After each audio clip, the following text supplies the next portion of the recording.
Hello students and welcome to dream IIT for you. स्वागत है आप सभी लोगों का मेरे इस यूट्यूब चैनल में। तो हम अपनी इस वीडियो सीरीज़ में पढ़ रहे थे सेट्स, रिलेशन एंड फंक्शंस।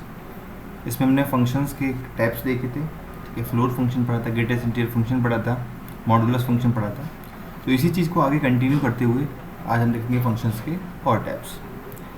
तो सबसे पहले आता है रेसिप्रोकल फंक्शन, ठीक है। तो रेसिप्रोकल फंक्शन क्या होता है कि कोई भी फंक्शन, सपोज हमको f x equals to x given है, एफ एक्स इक्वल्स टू कोई फंक्शन एक्स है, ठीक है। तो इस x का रेसिप्रोकल क्या हो जाएगा, 1/x हो जाएगा। तो 1/x का जो ग्राफ होगा, ठीक है, क्या होता है वो steeper hyperbola, rectangular hyperbola form का होता है, दिस टाइप का, ठीक है। तो ये आपका क्या कहलाता है, रेसिप्रोकल फंक्शन कहलाता है, ठीक। अब आता है एक्सपोनेंशियल फंक्शन, ठीक है। एक्सपोनेंशियल फंक्शन तो ये क्या होता है हमारे पास कि F X is equal to A की पावर एक्स टाइप का होता है। ये ए की पावर एक्स, वहाँ पर कंडीशन क्या होती है कि जो x होता है, ठीक है, x इज़ ग्रेटर देन क्या होना चाहिए, आपके पास 0 होना चाहिए। इसी कंडीशन है, क्यों कि अगर x की वैल्यू 0 हो जाएगी, ठीक है, तो क्या हो जाएगा, ये a की पावर 0 हो जाएगा, और a की पावर 0 क्या हो गया, ये 1 हो जाएगा, ठीक है। तो यानी कि अब ये क्या हो जाएगा, कांस्टेंट फंक्शन हो जाएगा, ठीक है। तो a इज़ ग्रेटर देन 0 होना चाहिए, आपका a की वैल्यू भी ग्रेटर देन 0 चाहिए, और x इज ग्रेटर देन 0 होना चाहिए, ठीक है। ठीक है, आगे बढ़ते हैं। अच्छा, इसको हम नेचुरल एक्सपोनेंशियल फंक्शन में बोलते हैं, ठीक है। वो कब बोलते हैं, क्योंकि इसकी जो रेंज होती है वो आपकी 0 टू इन्फिनिटी होती है, यानी कि नेचुरल फॉर्म में होती है, ठीक है। अच्छा, अब इसका जो ग्राफ आता है, ठीक है, वो दो तरह का ग्राफ होता है आपका, कि जब आपकी जो a की वैल्यू हो वो 0 और 1 के बीच में हो, यानी कि 0 से बड़ी हो और 1 से छोटी हो, ठीक है। तो उसका जो आपका ग्राफ होता है वो आता है ये आपका इस तरह ग्राफ होता है आपके पास, ठीक है। और जब आपकी a की वैल्यू ग्रेटर देन 1 होती है, ठीक है, तो आपका ग्राफ अपवर्ड की तरफ होता है। देखिए ये आपका ग्राफ, ठीक है, देखिए ये आपका ग्राफ, जब आपका 0 और 1 के बीच में a की वैल्यू है तो ये डिक्रीजिंग है, और फिर ये आपका इंक्रीजिंग होता है जब a इज़ ग्रेटर देन 1 होता है, ठीक है। आगे बढ़ते हैं, लॉगरिथमिक फंक्शन, ठीक है। लॉगरिथमिक फंक्शन क्या होता है आपका, तो सपोज आपके पास कोई फंक्शन है, एक सेकेंड इनको चेंज कर लेते हैं। सपोज आपके पास कोई function f x equals to, आपके पास फंक्शन है log x, f x equals to log x function, ठीक है। बेस आपका कुछ भी हो सकता है, सपोज a बेस ले लेते हैं, ठीक है। तो इस टाइप के जो फंक्शन होते हैं वो लॉगरिथमिक फंक्शन होते हैं। इसमें भी आपका जो ग्राफ होता है वो दो उसमें बनता है, जब आपकी a की वैल्यू 0 और 1 के बीच में हो तो उस जो आपका एक्सपोनेंशियल ग्राफ होता है उसको हम रिवर्ट कर देते हैं, तो ठीक है, इस तरह का आपका ग्राफ आ जाएगा जब आपका 0 और 1 के बीच में है, 0 और 1 के बीच में जो आपका ग्राफ है, ठीक है। और जब आपका ग्रेटर देन 1 है तो इस तरह का होता है ग्राफ, ये थोड़ा गलत हो गया, ठीक है। ये होता है जब a इज़ ग्रेटर देन 1 होता है आपके पास, देखिए ये ग्राफ है आपका, ठीक है। अच्छा, इसको भी हम नेचुरल लॉगरिथमिक फंक्शन बोलते हैं, और कॉमन लॉगरिथमिक फंक्शन कब बोलते हैं इसको, जब आपका जो बेस होता है वो बेस 10 हो जाए, ठीक है। F x equal to log base 10 x, तो ये होता है आपका कॉमन लॉगरिथमिक फंक्शन। अच्छा, कुछ प्रॉपर्टीज़ होती हैं लॉगरिथमिक फंक्शन की, ठीक है, कि जब आपका सपोज कोई फंक्शन है y equal to log a x, ठीक है, तो ये इसको हम क्या कर लेते हैं, x इक्वल टू ए की पावर y भी लिख सकते हैं, ठीक है। कब, जब आपका x इज ग्रेटर देन 0 हो और y जो हो आपको बिलोंग कर रहा हो रियल नंबर, ठीक। अच्छा, अब हम ये प्रॉपर्टी होती है इंपॉर्टेंट प्रॉपर्टी लॉग की, कि लॉग ए बेस ए, सेम बेस पर जो होता है वो वैल्यू आपके पास 1 होती है। अब कुछ भी ले लो, लॉग बेस 2 की जो वैल्यू होगी वो भी 1 होगी, यानी कि बेस और आपको जो जिस पर हम वैल्यू निकाल रहे हैं, ठीक है, वो दोनों की वैल्यू अगर सेम है, इक्वल है, तो आपकी वैल्यू 1 होती है, ठीक है। अच्छा, log x y ये क्या हो जाता है आपका, log x plus log y हो जाता है। log x upon log y है, तो वो क्या हो जाएगा आपका log x minus log y होता है। तो ये कुछ प्रॉपर्टीज़ होती हैं log की, ठीक है। ये देखिए ये गया, ठीक है। अब देखिए एक प्रॉपर्टी ये होती है आपके पास कि log x की पावर n है, तो वो क्या हो जाता है n log a base x, ठीक है। अच्छा, एक ये एक इम्पोर्टेंट प्रॉपर्टी है, इसको देखिए आप, हाईलाइट कर देते हैं जो जो इम्पोर्टेंट प्रॉपर्टीज़ हैं, ठीक है। ये प्रॉपर्टी है log a बेस x, वो क्या हो जाता है log x upon log base a, ठीक है। तो कुछ जनरल प्रॉपर्टीज़ हैं, ये आप सब देख लेना। जो इसका जो स्टडी मटेरियल है वो मैंने अपनी वेबसाइट पे अपलोड कर रखा हुआ है, और जो बाकी इसके डिस्क्रिप्शन लिंक में मैं इसका मटेरियल की लिंक प्रोवाइड करा दूंगा, ठीक है। आगे बढ़ते हैं। अब देखिए ट्रिग्नोमेट्रिक फंक्शंस हैं कुछ, उनको देखते हैं कि साइन एक्स का ग्राफ क्या होता है, कॉस एक्स का ग्राफ क्या होता है, ठीक है। तो sine function f x equal to sine x कोई फंक्शन है, उसका ग्राफ देखिए इस टाइप का होता है, ये आपके पास ग्राफ है, ठीक है। ठीक है, यहाँ पर जो वैल्यू होती है ये π/2 होती है, ठीक है। यहाँ पर पाई होती है, यहाँ 3π/2 होती है, और यहाँ पर 2π होती है, ठीक है। और इसकी जो रेंज होती है आपके पास वो क्या होती है -1 से 1 के बीच में होती है, ठीक है। ये साइन एक्स का ग्राफ हो गया, देखिए साइन एक्स का ग्राफ आपके पास ये आ गया, ठीक है। और जो डोमेन इसका होता है, डोमेन होता है आपके पास रियल नंबर, रेंज -1 से 1। ऐसे ही आपके पास क्या होता है कोसाइन फंक्शन होता है f x equal to cos x, इसका जो ग्राफ होता है, एक ग्राफ देख लीजिए, ठीक है। इसका ग्राफ इस तरह का होता है, ये यहाँ से स्टार्ट होता है, यहाँ से ये देखिए इस तरह से आपका ग्राफ बनता है, इसको आगे यहाँ से एक्सटेंड कर लीजिए, ठीक है।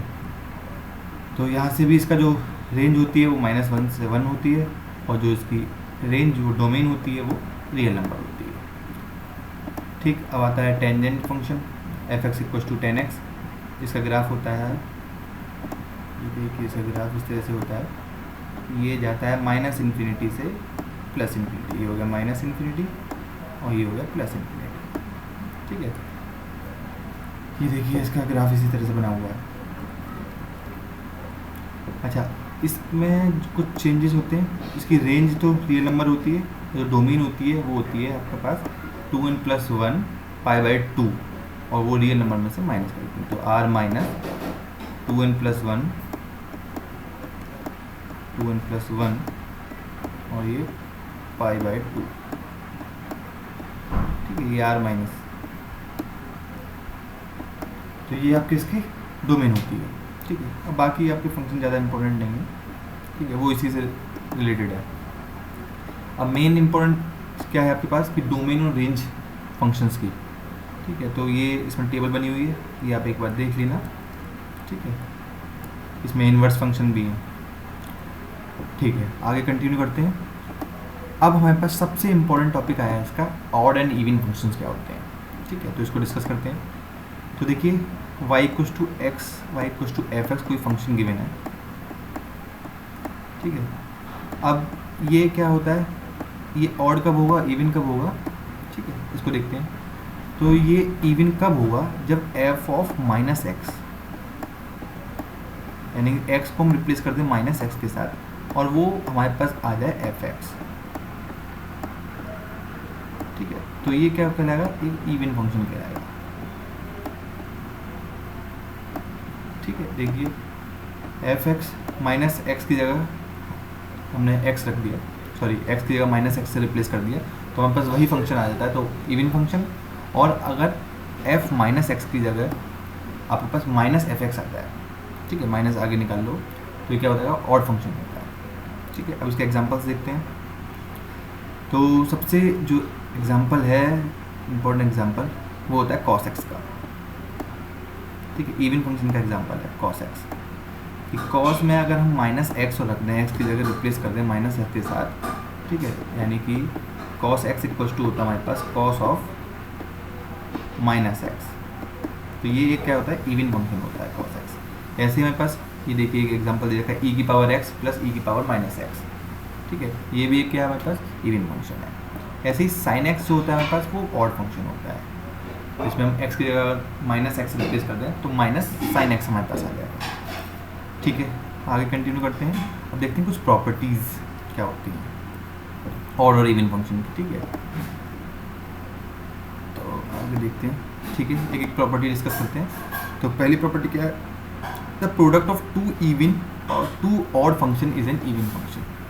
क्या कह रहा है, अगर दो इवन फंक्शन का प्रोडक्ट कर रहे हैं या फिर दो ऑड फंक्शन का प्रोडक्ट कर रहे हैं तो वो क्या होगा, हमारे पास इवन फंक्शन ही आएगा, ठीक है। आगे देखते हैं, the product of an even function by an odd function और vice versa is an odd function. यानी कि अगर इवन का ऑड के साथ हम प्रोडक्ट कर रहे हैं तो क्या आएगा, ऑड फंक्शन आना है। ऐसे ही अगर ऑड का इवन के साथ कर रहे हैं तो क्या आना है हमारे पास, ऑड फंक्शन आना है। अच्छा, the sum of even and odd function is neither even nor odd. अगर हमारे पास कर रहे हैं दो इवन का सम कर रहे हैं या फिर दो ऑड का सम कर रहे हैं तो वो ना तो इवन होगा ना ऑड होगा, ठीक है। तो ये कुछ जनरल प्रॉपर्टीज़ हैं ऑड और इवन फंक्शन की, ये आप चेक कर लेना। मेन प्रॉपर्टी जो थी वो मैंने आपको डिस्कस कर दी है, ठीक है। अब मेन इंपॉर्टेंट टॉपिक एक और आता है, लास्ट टॉपिक है इसका फंक्शन का, वो है पीरियोडिक फंक्शन। ये बेहद इंपॉर्टेंट है, ठीक है। तो इसको थोड़ा ढंग से देखना। तो पीरियोडिक फंक्शन क्या होता है हमारे पास, a function is said to be periodic function if there exist a constant t is greater than 0 such that f(x plus t equals to f(x minus t equals to f(x) where x is greater than domain, x belongs to domain। इसका क्या मतलब हुआ, देखिए समझिए कि suppose f(x) equals to आपके पास कोई फंक्शन है, ठीक है। इसमें हम इसको f(x) को रिप्लेस कर दें f(x plus t के साथ या फिर f(x minus t के साथ, f(x minus t), यहाँ पे t कुछ भी हो सकता है, ठीक है। अच्छा, जब रिप्लेस करने के बाद हमारे पास सेम फंक्शन लौट के आ जाए तो ये क्या करेगा, पीरियोडिक फंक्शन कहलाएगा। वेयर t क्या होगा, t is the period of that function, ठीक है। यानी कि इसको समझिए दोबारा कि कोई फंक्शन है जिसमें हम suppose f(x) equals to function है y इक्वल्स टू, उसमें x प्लस टी करें या x माइनस टी करें, हमको लौट कर वही फंक्शन मिल जाए, यानी कि एक साइकिल फॉर्म में हो जाए, एक बार चला फिर लौट के वही फंक्शन आ गया, ठीक है। तो इस टाइप के फंक्शन क्या होते हैं, पीरियोडिक फंक्शन होते हैं। साइन एक्स है, साइन एक्स का ग्राफ देखा है अपने पास, एक पूरी साइकिल होती है फिर दोबारा रिपीट होने लगती है। ऐसे ही कॉस एक्स है, कॉस एक्स की पूरी साइकिल दोबारा से रिपीट होने लगती है, ठीक है। तो ये क्या है, पीरियोडिक फंक्शन होते हैं। इसमें हमको क्या निकालना होता है, पीरियड निकालना होता है इसका। देखिए आगे एग्जाम्पल कि साइन की पावर nx प्लस कॉस की पावर nx, ये हमारे पास कोई फंक्शन है, ठीक है। तो इसका पीरियड निकालना है हमको। तो अगर देखिए n इवन है तो हमारे पास क्या होगा, पीरियड 5, यानी पाई के बाद वो रिपीट करने लगता है। अगर हमारे पास n ऑड है, ठीक है, ये sec x की पावर n है, ये cos x की पावर nx है, ठीक है। यहाँ पर अगर n ऑड है तो उसका क्या है, 2 पाई है। तो जनरल इस तरह से कुछ फंक्शन है और उनके पीरियड है। तो आप क्या करिए, मैं लिख देता हूँ यहाँ पर कुछ जनरल, ठीक है। जो मेन है वो आपको लिख देता हूँ। जैसे कि साइन एक्स का जो पीरियड होता है, ठीक है, साइन एक्स का पीरियड क्या होता है, यहाँ पे ग्राफ एक टेबल बना देते हैं। साइन एक्स का पाई, यानी कि पाई के बाद वो रिपीट करता है, ठीक है। साइन का, कॉस का,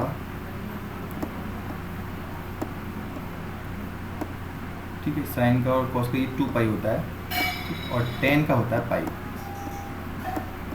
10x का ये होता है पाई, ठीक है। ऐसे ही cos x का भी हो जाएगा आपके पास इसका, और sec x का भी क्या हो जाएगा, 2 पाई हो जाएगा। और सेम इसीलिए ये यहाँ पर कॉट का भी एक पाई हो जाएगा, ठीक है। अच्छा, अब हम देखिए एक फ्रैक्शनल, हमने क्या पढ़ा था, फ्रैक्शनल फंक्शन पढ़ा था x माइनस मॉड x, ठीक है, ये इम्पोर्टेंट है, ठीक है। तो इसका क्या होता है, इसका पीरियड होता है 1, ये इम्पोर्टेंट है, इसको हाईलाइट कर देते हैं, ठीक है। ये देख लेना, ये सब इम्पोर्टेंट है, ठीक है। तो बाकी इसमें अब कंपोजिट फंक्शन आए, ठीक है, वो आपके पास तो क्या होता है, जैसे हमने कंपोजिट रिलेशन पढ़ा था, ठीक है, सेम उसी तरह कंपोजिट फंक्शन होता है हमारे पास, ठीक है। अच्छा, ये सब डिस्कस कर लिया हमने, फंक्शन यहाँ पे कंप्लीट हो गया, ठीक है। कंपोजिट का आप देख लीजिए एक बार कि अगर f फंक्शन है a to b, ठीक है, और g फंक्शन है b to c, तो हमारे पास h कोई फंक्शन है वो a to c है, तो यानी ये भी ट्रांजिटिविटी को फॉलो करता है, सिंपल है, ठीक है। जैसे हमने रिलेशन में पढ़ा था वैसे ही इसको फंक्शन में पढ़ना है। So this is all about the function and this is for the today's video tutorial. यहाँ पे हमने सब कुछ पूरा कंप्लीट कर लिया है। तो thank you for watching the video, please subscribe to our YouTube channel for more such tutorials. Thank you.